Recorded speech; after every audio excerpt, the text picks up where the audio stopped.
얼마 전에 트럼프 대통령이 기자회견하는 것을 보게 되었는데요. 코비드 19을 뭐라고 불렀냐면 차이니스 바이러스라고 불렀습니다. 그 자리에 있던 이 프레스센터의 기자들이 그 소리를 듣고 깜짝 놀라는 거예요. 도대체 차이니스 바이러스라고 하는 말을 미국의 대통령이 쓸 수가 있나?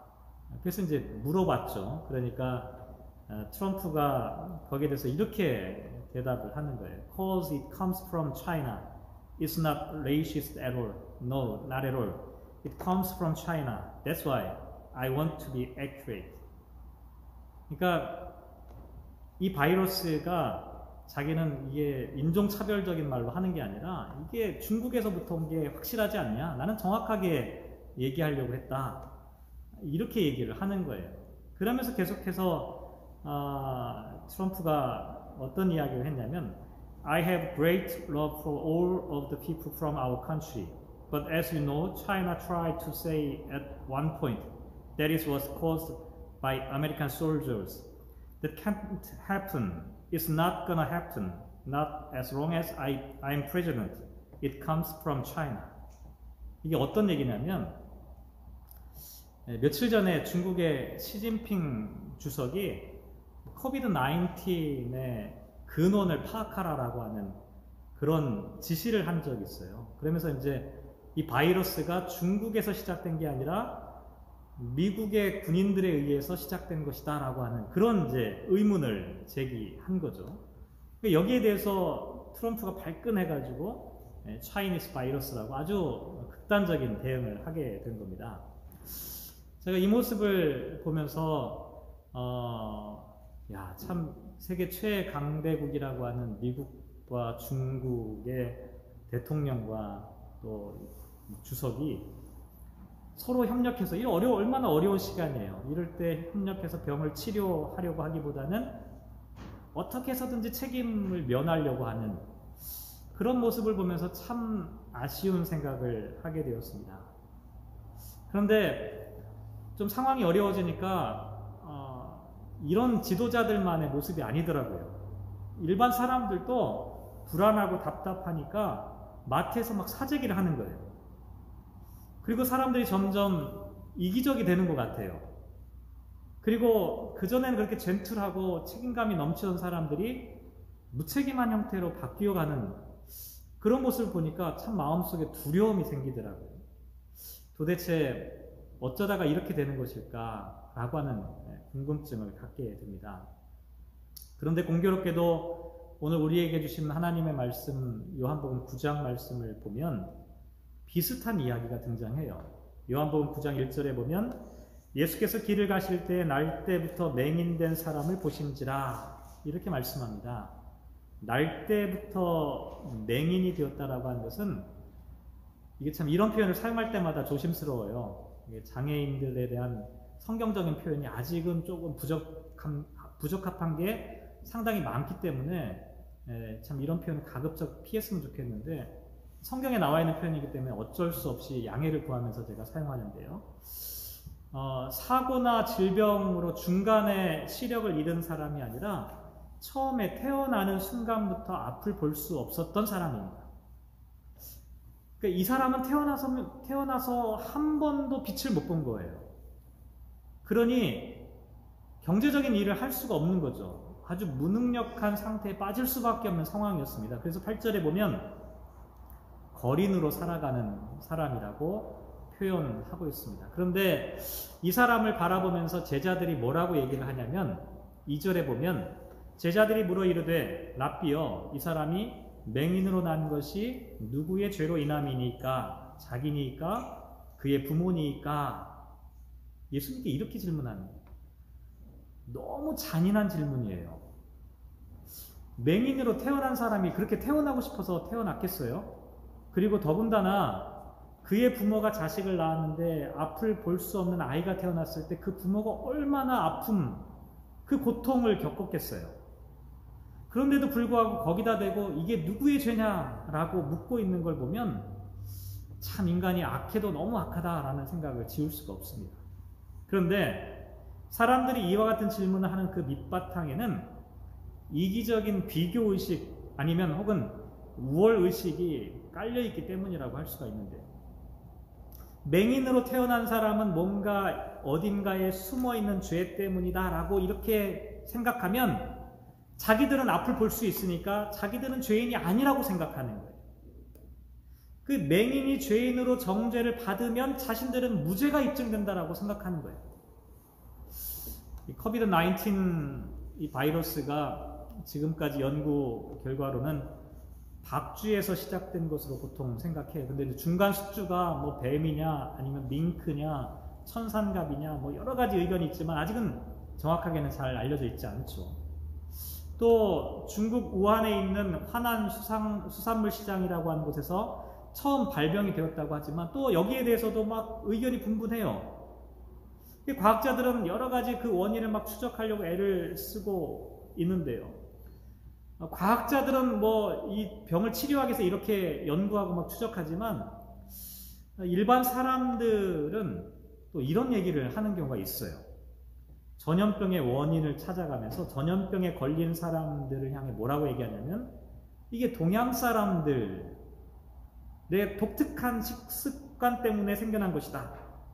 또 심지어는 어떤 기독교 지도자 가운데 한 분은 중국이 기독교를 박해했기 때문에 거기에 대한 심판을 받는 것이다 라고 이야기하는 사람까지도 제가 보게 되었는데요.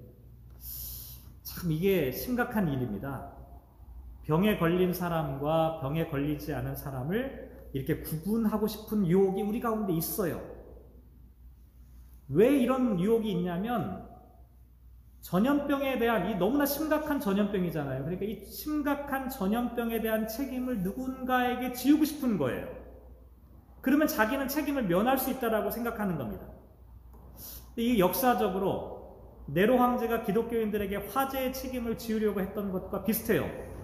히틀러가 유태인들을 학살하면서 내걸었던 이유도 비슷해요. 대단히 조심하고 피해야 되는 생각들입니다.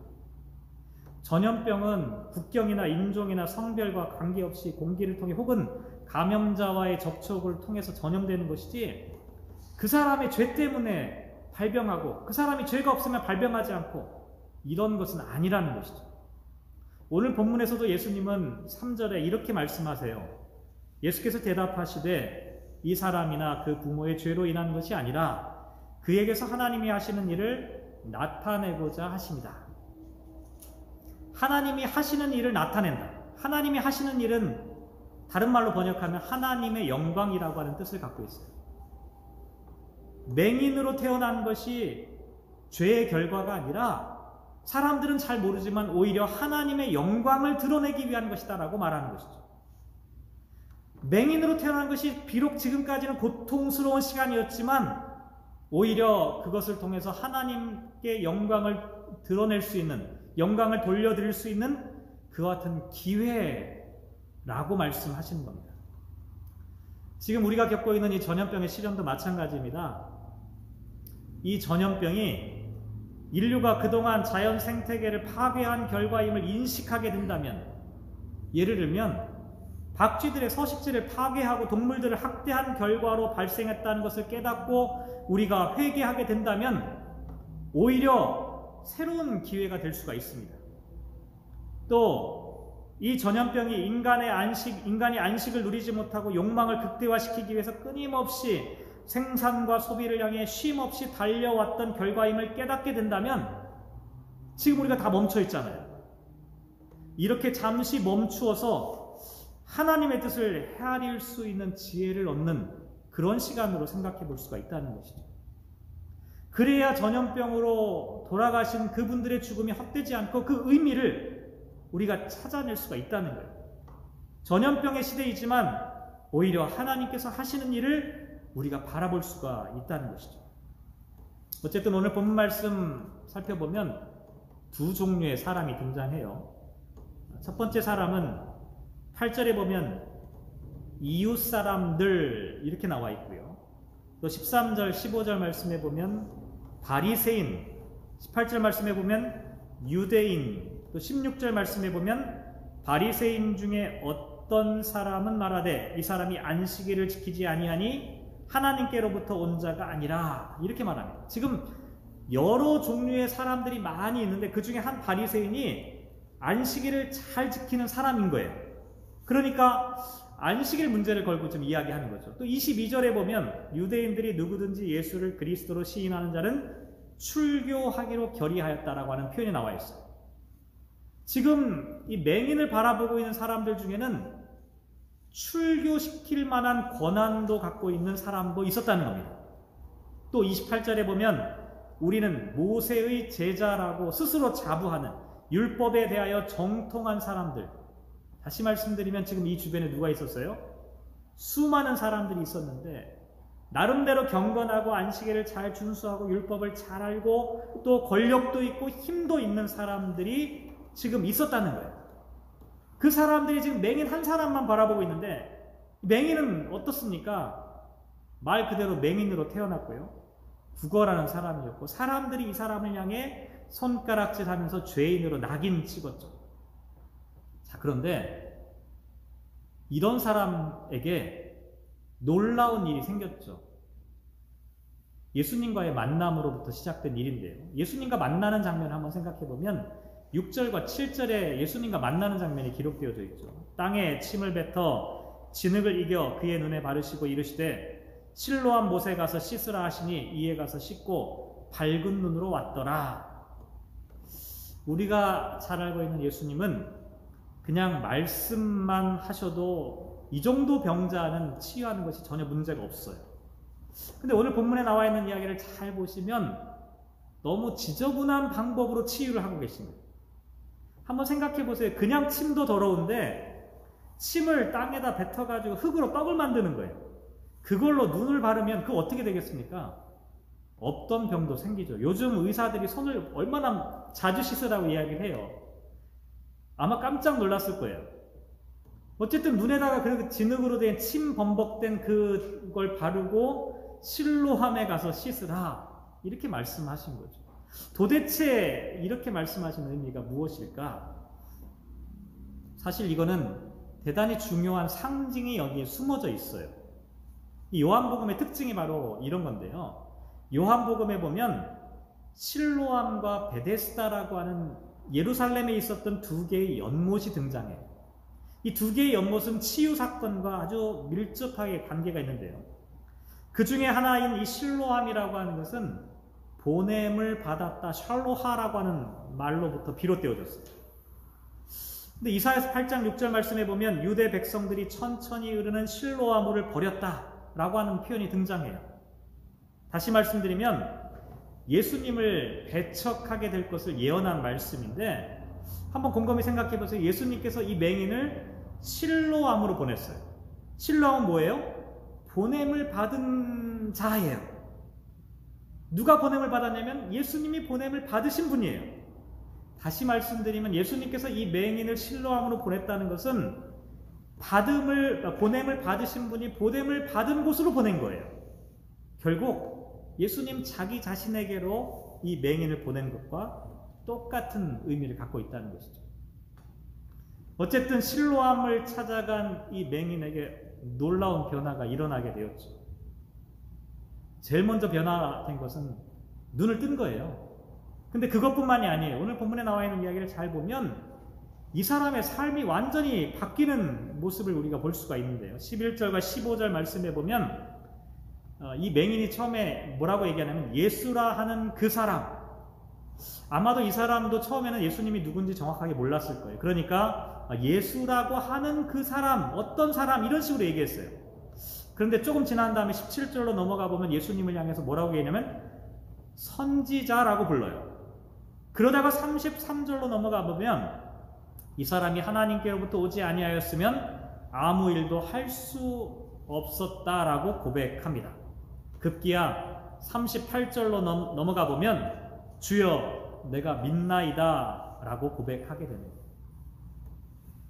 눈을 뜬 게 기적인데 육신의 눈을 뜬 것뿐만 아니라 보내심을 받으신 예수님에 대한 영적인 눈을 뜨게 된 것이죠. 예수님이 누구신지 이제 분명히 똑똑히 볼 수 있게 되었다는 것이죠. 그래서 결국 25절 말씀에 보면 그가 죄인인지 내가 알지 못하나 한 가지 아는 것은 내가 맹인으로 있다가 지금 보는 그것이다 라고 분명하게 선언을 하게 되는 거죠. 엄청난 변화입니다. 이 사람의 인생을 한번 생각해 보세요. 구석에서 구걸이나 하면서 눈치나 보면 사람이었고 죄인이라고 손가락질 받던 사람이었는데 지금은 너무나 다른 사람이 된 거예요. 두려움과 협박과 회유와 위협에도 불구하고 진실을 말하는데 주저하지 않아요. 무엇이 이 사람을 이렇게 변화시켰을까요? 빛으로 오신 예수님을 만난 후에 광명이 찾아왔기 때문이에요. 맹인은 더 이상 맹인이 아니라 진리를 볼 수 있는 사람이 된 거죠. 하지만 반대쪽에 있는 사람들 어떤지 한번 볼까요? 앞에서 이미 말씀드렸듯이 바리새인들, 유대인들, 서기관들, 랍비들, 권력자들, 이 사람들은 10절에 이렇게 질문합니다. 그들이 묻되 그러면 내 눈이 어떻게 떠졌느냐? 15절에도 바리새인들도 그가 어떻게 보게 되었는지를 물었고 16절에도 이 문제로 그들 중에 분쟁이 있었다고 말하고 18절에 보면 유대인들이 그가 맹인으로 있다가 보게 된 것을 믿지 아니하였고 29절에 보면 이 사람은 어디서 왔는지 알지 못하노라라고 이야기하죠. 율법을 아는 사람들, 힘있고 안식일을 철저히 지킨다는 자부심이 있었지만 사실은 눈이 가리워져 있던 사람들이에요. 헷갈려요. 서로 다투고 똑같은 질문을 반복하면서 미궁 속으로 어둠 속으로 빠져들고 있었어요. 이들은 진리를 볼 수 있는 눈이 없었던 거죠. 오늘 설교를 마치도록 하겠습니다.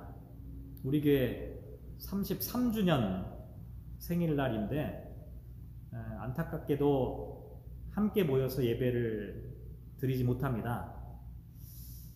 뿐만 아니라 인류의 미래가 참 한 치 앞도 내다보기 어렵습니다. 이럴 때 우리는 어떻게 해야 될까 고민하게 되죠. 저는 한 주간 동안 그런 생각을 했습니다. 우리가 그동안 앞을 제대로 볼 수 없었음에도 불구하고 스스로 잘 보고 있다는 착각에 빠져 있는 것은 아니었을까?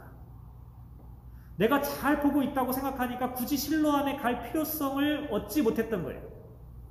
근데 이번 전염병을 통해서 우리는 우리가 어떤 존재인지를 알게 된 것 같아요. 우리는 너무나 연약하고 무지하고 한 치 앞도 바라볼 수 없는 연약한 존재들. 우리는 보내심을 받은 예수님께로 가지 않으면 진짜 빛을 볼 수 없는 사람이에요. 그래서 요한복음 9장 5절에 서두에 보면 내가 세상에 있는 동안에는 세상의 빛이라, 예수님께서 세상의 빛이라고 말씀하셨어요. 진리의 빛으로 오신 예수님을 만나지 못하면 우리는 암흑 속에서 살 수밖에 없다는 것이죠. 그런데 사람들은 자기가 보고 있다고 생각하는 거예요. 자기 눈에 보인다고 생각하는 거예요. 그래서 39절에 보면 보지 못하는 자들은 보게 하고 보는 자들은 맹인이 된다라고 하는 말씀을 기록하신 이유가 여기에 있어요. 자기가 볼 수 없다고 생각했던 사람은 실로암에 가서 보게 된 거고, 자기가 볼 수 있다고 생각했던 사람은 아무것도 발견하지 못한 거예요. 우리 교회 33주년입니다. 우리 자신을 한번 돌아보는 계기가 됐으면 좋겠습니다. 우리는 눈을 뜬 사람들입니까? 눈을 뜬 교회입니까? 혹시 우리가 눈을 뜨지 못했다면 실로암으로 가야 합니다. 예수 그리스도 그 연못에 가서 우리의 눈을 씻고 진리의 빛으로 다시 한번 참된 빛을 바라볼 수 있는 그와 같은 결단과 다짐이 우리 가운데 있었으면 좋겠습니다. 기도하겠습니다.